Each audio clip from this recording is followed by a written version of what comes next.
Merci d'écouter l'Office de radio et télévision du Mali. Il est 7h à Bamako.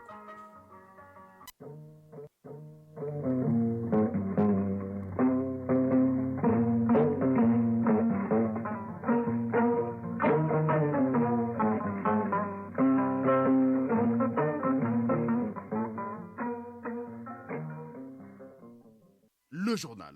Oumar Moussa Traoré. Mercredi 2 août 2023, bonjour et bienvenue. Bamako sous la pluie en ce moment, après en avoir reçu dans la soirée. Le mercure ne devrait pas descendre sous la barre des 25 degrés affichés en ce moment pour une maximale de 32 degrés au cours de la journée. À la une de l'actualité de ce matin, contribuer davantage à la gouvernance et au développement de l'industrie minière au Mali. Voilà l'enjeu de l'atelier d'appropriation du projet de code minier par les membres du CNT qui a démarré hier. La rencontre devrait permettre aux membres de l'organe législatif et de la société civile de mieux s'imprégner des innovations majeures du projet. À l'étranger, l'ancien président ivoirien Henri Konan Bédié est mort hier à l'âge de 89 ans dans un hôpital privé à Abidjan. Chef de l'État de 1993 à 1999, Henri Konan Bédié n'avait pas exclu d'être candidat à la prochaine élection présidentielle en Côte d'Ivoire en 2025. Et puis la chronique de l'environnement, dans le rendez-vous du mercredi à Guibou Koulibaly évoque aujourd'hui la problématique de la préservation de la coexistence harmonieuse entre l'homme et la nature en milieu urbain. Enfin en sport, élection à la présidence de la Fédération malienne de football du 29 août prochain. La commission électorale a statué sur les candidatures et a finalement retenu 2 candidats dans le starting block, Mamoutou Touré et Salah Hababi. Et puis Afro-Basket féminin à Kigali. Les Aigles-Dames jouent aujourd'hui en quart de finale contre la Guinée. Voilà pour le sommaire. Je vous le disais en titre, le projet de code minier et le contenu local en République du Mali comportent des innovations majeures pour mieux répondre et servir les intérêts du peuple malien. Son appropriation par les membres du CNT et les acteurs de la société civile est utile et bénéfique avant le vote du projet. C'est tout l'essence de l'atelier de renforcement des capacités à l'initiative de la Commission des mines de l'énergie et de l'eau du CNT. La finalité est de contribuer davantage à la gouvernance et au développement de l'industrie minière au Mali. Compte rendu, Jules Sambou-Chissogo. Les textes juridiques qui vont permettre un encadrement judiciaire du secteur minier du Mali, notamment le projet de loi 2023-4041 portant code minier et le contenu local, sont le centre d'intérêt de cet atelier de renforcement des connaissances et de partage des membres du CNT. Cet exercice intervient avant de voter le projet de loi en question. Hassan Sidibé, président de la Commission des mines, de l'énergie et de l'eau. L'apport du secteur minier au PIB national est de l'ordre de 8%, ce qui constitue une part importante dans l'économie nationale. L'adoption du présent code permettra de porter cette part à hauteur de 20 à 25% du PIB, répartis plus largement entre acteurs économiques étrangers et entreprises maliennes. Les innovations apportées au projet de loi 2023-4041 mettent les Maliens au cœur de l'exploitation minière. Soussou Dambélé, secrétaire général du ministère des Mines. La relecture a pris en compte les enseignements, les expériences et les bonnes pratiques en matière de législation minière afin d'arriver à un partenariat qui soit gagnant-gagnant. Le projet de code qui vous est soumis contient des innovations majeures qui permettront au secteur minier de mieux répondre aux intérêts du peuple malien. Assarid Ag Imar Kawan, premier vice-président du CNT. Nous allons certainement aller dans ces 2 jours en session extraordinaire pour voter ce code minier que notre pays attend, que notre gouvernement de transition attend, que le président de la transition attend. Ça nous permettra, lors de la plénière de cette session extraordinaire, certainement qui va être convoquée dans ces quelques jours, d'adopter ce code minier en toute connaissance du monde. Les enjeux de cette rencontre, animée par des experts, portent sur les retombées colossales de l'exploitation minière qui devront contribuer à l'essor du Mali. Autre chose à présent, les experts maliens du comité technique sur le retrait de l'aménagement étaient en conclave hier à Bamako. Ce comité technique qui regroupe les experts nationaux sur la résolution 2690 du Conseil de sécurité des Nations Unies vise à faire le bilan des activités menées en vue de donner au comité de pilotage, qui est l'organe politique, des éléments d'appréciation. La rencontre permettra aussi de préparer un atelier élargi cette fois-ci aux experts de l'aménagement. Le compte-rendu de la rencontre avec Modibo Mariko. À la veille du début du processus de retrait de l'aménagement, les membres du comité technique mis en place à cet effet travaillent sur les derniers réglages. Il s'agit ainsi de faire le bilan du processus en termes d'activités menées. L'objectif est de permettre aux différents acteurs de se mettre au même niveau d'information. Dr Madou Diallo, directeur des organisations internationales au ministère des Affaires étrangères et de la coopération internationale. Nous nous sommes organisés pour avoir une restitution des différents groupes de travail. Il y a un premier groupe de travail défense, sécurité et logistique. Mais également, nous avons fait le point par rapport également au deuxième groupe en charge des tâches à transférer. Et sans oublier également que le Mali a mis en place maintenant un troisième groupe propre à la partie malienne qui travaille sur l'atténuation de l'impact du retrait de l'aménagement. Donc maintenant, il faut travailler aussi sur des documents juridiques pour que ça puisse y avoir la rétrocession à l'État malien. Cette réunion, qui regroupe les experts nationaux des différents départements et de certaines institutions de la République, constitue ainsi le deuxième niveau des mécanismes pour l'application de la résolution 2690 des Nations Unies. À ce titre, elle sert de boussole non seulement pour le comité de pilotage, mais aussi prépare le terrain pour un atelier avec l'aménagement. Dr Madou Diallo. C'est pour faire un peu le point par rapport à toutes les activités menées par l'aménagement, aux projets en cours, pour savoir exactement qu'est-ce qui est en cours, qu'est-ce qui reste à faire. On peut transférer ces projets à quelle autorité? Est-ce que ça va être l'équipe des Nations Unies, qu'on appelle équipe pays, qui va continuer à faire le suivi? Ou alors est-ce que c'est des projets qu'on va transférer à l'État malien? Donc c'est véritablement déterminer cela par rapport aux actions, quelles sont les priorités également du gouvernement et quelle autorité, quelle structure peut continuer ce suivi. Parce que ce qui est important, l'aménagement va partir, mais les Nations Unies restent au Mali. À noter que la première phase du retrait de l'aménagement démarre en principe ce mercredi. Un retrait qui est prévu pour se dérouler de façon coordonnée, ordonnée et sécurisée et qui prendra en compte les zones dites vulnérables ainsi que la situation des 800 Maliens qui travaillent pour l'aménagement, nous a-t-on fait savoir. Un mot des médias pour dire qu'une quarantaine de journalistes et d'animateurs de radio communautaires suivent au mémorial Modibo Keïta une session de sensibilisation et de formation sur les changements climatiques. La formation a pour but de renforcer leurs capacités sur les causes et les effets ou les conséquences des changements climatiques.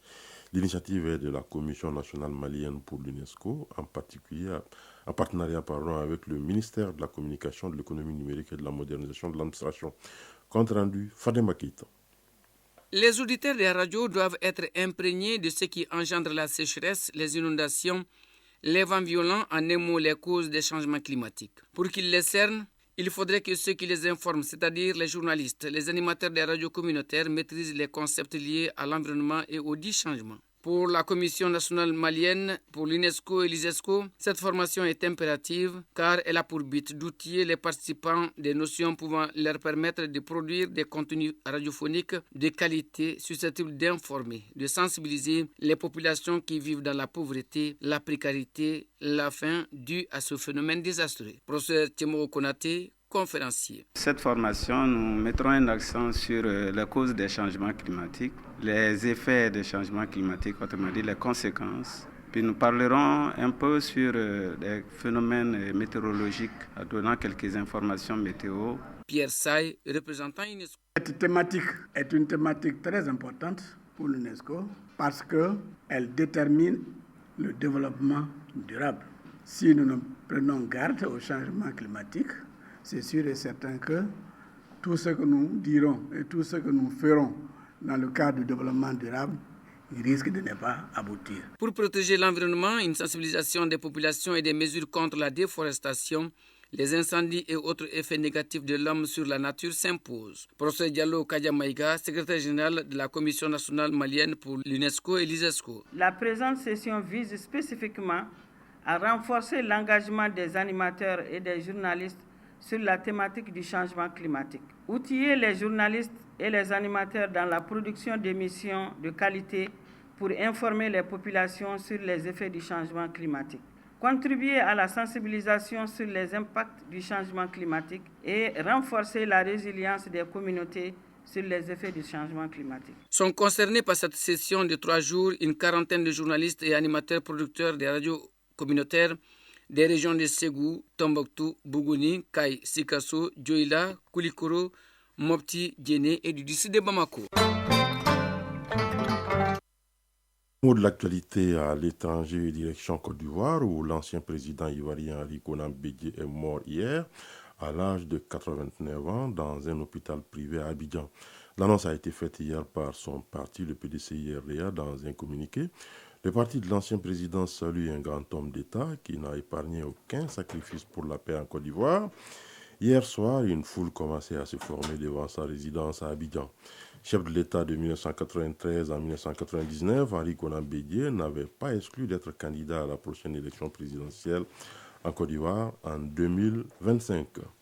Donald Trump, inculpé pour ses tentatives d'inverser le résultat de l'élection présidentielle de 2020, l'actuel favori des primaires républicaines est inculpé de complot à l'encontre de l'État américain, entrave à une procédure officielle et atteinte aux droits électoraux.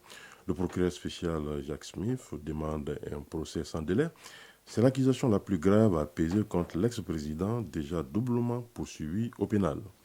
L'ancienne dissidente birmane Aung San Suu Kyi vient d'être partiellement graciée par la junte militaire en Birmanie. Sa peine de 33 ans de prison a été réduite de 6 ans. Elle a été condamnée en décembre 2022 à l'issue d'un simulacre judiciaire de 18 mois au cours desquels elle avait été accusée, entre autres charges, de corruption et de violation de secret d'État. Madame Suu Kyi, âgée de 78 ans, pourrait même, selon des informations encore partielles, être bientôt libérée. La page sport dans un instant.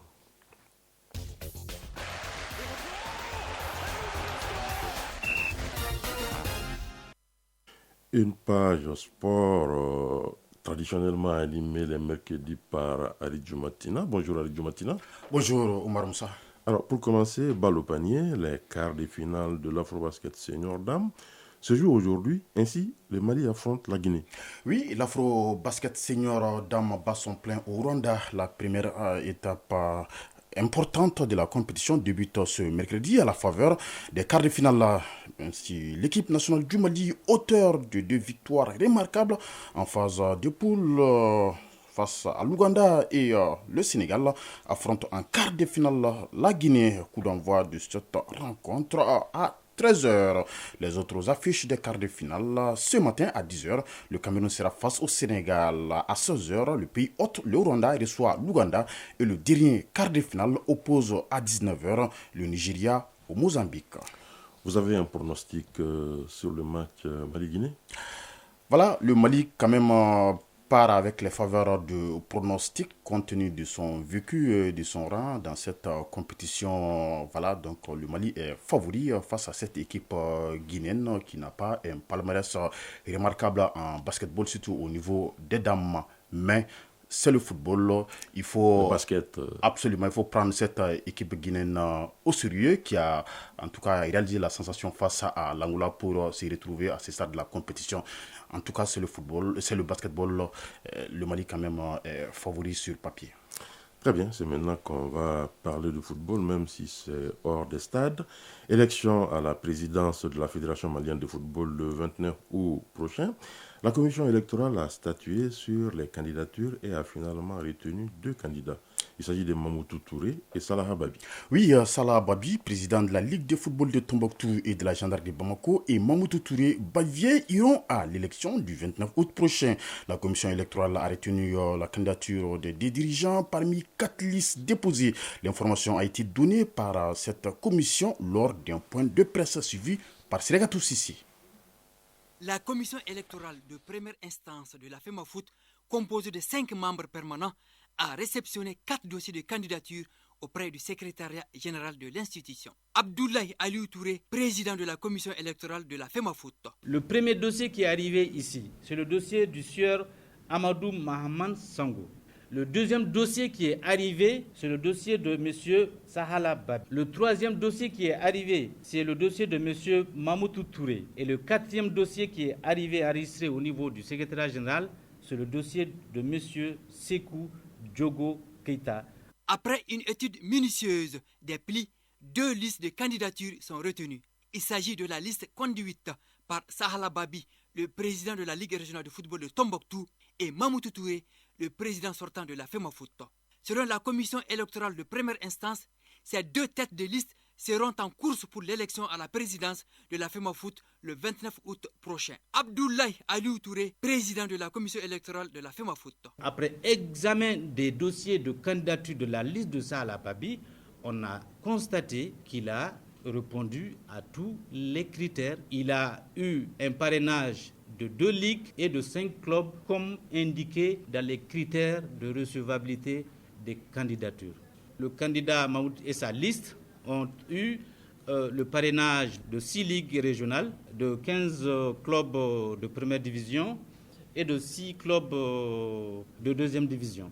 Et après examen, la liste de candidature de M. Mamoudou Touré a été validée. Les listes des candidats Sékou Diogo Keïta et Amadou Mahaman Sango sont rejetées pour les motifs suivants. Abdoulaye Aliou Touré, président de la commission électorale de la FEMAFOOT. Dans l'enveloppe, il n'y avait que le dossier du seul candidat Sango, c'est-à-dire que la tête de liste, alors que sur une liste, c'est 19 membres. Tous les 19 membres-là doivent remplir les critères. La liste de M. Sékou Diogo Keïta n'a pas pu obtenir les parrainages qui sont dans les critères de recevabilité des candidatures. Au-delà de ce critère de rejet, il s'est avéré que concernant Sékou Diogo Keïta, la commission d'éthique de la fédération l'avait condamné le 22 juillet 2022 à une peine de 5 années, l'empêcher d'exercer toute activité sportive. À compter de ce 1er août 2023, les candidats ainsi retenus, Sahala Babi et Mamoudou Touré, ont carte blanche pour battre campagne jusqu'au 29 août, jour du vote.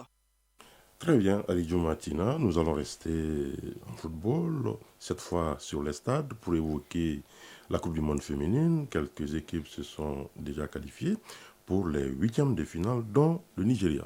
Oui, avec 5 points dans le groupe B, le Nigeria s'est qualifié en compagnie de l'Australie. 6 points dans cette poule pour les 8e de finale.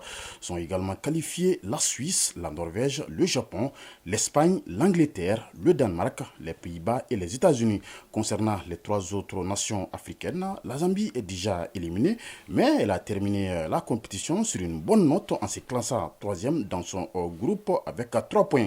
L'Afrique du Sud joue en ce moment contre l'Italie et peut se qualifier en cas de victoire. Il en est de même pour le Maroc qui joue demain son 3e match de poule contre la Colombie. Et puis pour terminer, c'est enfin officiel, le Sénégalais Sadio Mané s'est engagé avec le club saoudien d'Al-Nassr. Oui, après une seule saison au Bayern, la star sénégalaise Sadio Mané a quitté Munich pour Al-Nassr en Arabie Saoudite. Dans le golf, l'enfant de Bambali évoluera aux côtés du Portugais Cristiano Ronaldo. Voilà une star de plus dans le championnat saoudien après les signatures de Karim Benzema, N'Golo Kanté, Riyad Mahrez, Kalidou Koulibaly, Fabinho, Roberto Firmino, Marcelo Brozovic. La liste n'est pas exhaustive. Merci beaucoup, Alidjo Matina. Chronique de l'environnement. Préserver la vie au cœur de nos villes, découvrez donc l'importance vitale de la biodiversité urbaine et comment l'urbanisation impacte les espaces verts. Un appel à l'action pour la population afin de préserver la coexistence harmonieuse entre l'homme et la nature en milieu urbain. C'est le sujet de la chronique de l'environnement d'aujourd'hui. Elle est signée Agibou Koulibaly.